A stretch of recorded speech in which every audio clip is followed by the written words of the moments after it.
This episode is sponsored by SmartVestor. Connect with an investing pro for free at RamseySolutions.com/invest. You're listening to Ramsey Everyday Millionaires, where we talk investing, retirement, building wealth, and outrageous generosity.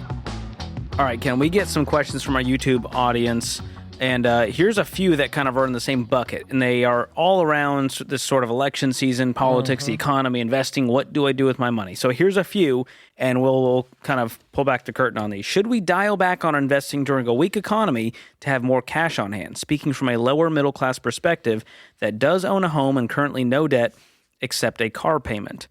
Should we dial back investing? Yes, I would dial back investing, but not because of economic reasons. It's because you have a car payment that's holding you back, and you need to pay that off in case there's a weak economy. I want you to owe nobody anything. So that's part of it. But would I change my investing habits because of any economic factors? Absolutely not. I invest the same when the market's doing great, when the market's doing poorly, and you can call it dollar cost averaging, which is a simple way to say you invest the same amount every month, no matter what's happening. Those are the people that win, Ken, not the people who jump in and out as they feel the market's going to do or it just did, and I'm going to pull the money, I'll put it back in. Those people always lose in the end. Well, I want to call out what happened this week. So we had a massive shakeup in the stock market on Monday of this week.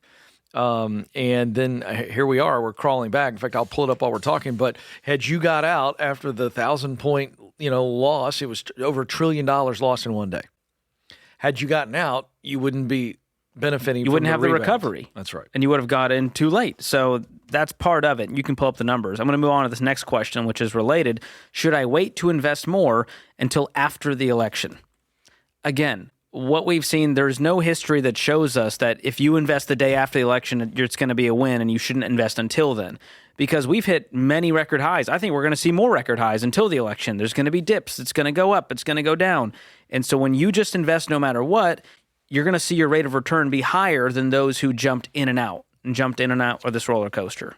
By the way, quick update. The S&P, as we sit right now, has inched upward on Friday, and it has almost reversed the weekly fall. So the massive fall on Monday has almost been completely reversed. Within the span of a week. Yeah, so just real evidence here, straight out of the headlines. It's unbelievable. Unbelievable. Should I wait to invest more until after the election?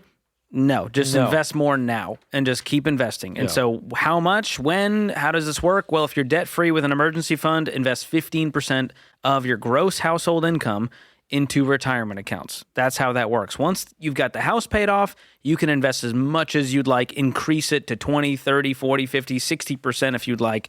But again, Dave Ramsey doesn't change his investing habits during election years or during economic times.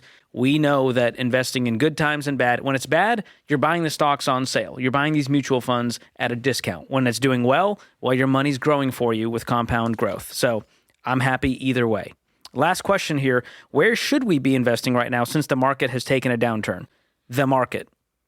The general overall U.S. economy, I believe in it, still can. The S&P 500, which represents the 500 largest companies, that's where you're going to be putting your money. And we have a split when we talk about mutual funds across 4 types. You want to diversify them. There's growth in income, aggressive growth, and international. And that helps you sort of spread, you don't want all your eggs in one basket. And so when the U.S. economy might not be doing well, those international funds will probably help balance it out.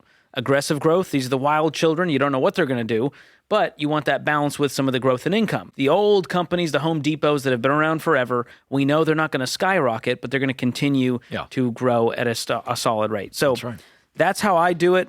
Those 4 types of mutual funds, that's in my 401k. They're in Dave's 401k. And so you can kind of see what funds that you have in your retirement accounts fall into those categories. And if you need help, reach out to a SmartVestor Pro, RamseySolutions.com. They can help with that. Yeah, good stuff there. Thanks for listening to Ramsey Everyday Millionaires. Need help with your investments? Connect with a SmartVestor Pro at RamseySolutions.com/invest or click the link in the show notes. Ramsey Solutions is a paid non-client promoter of participating pros.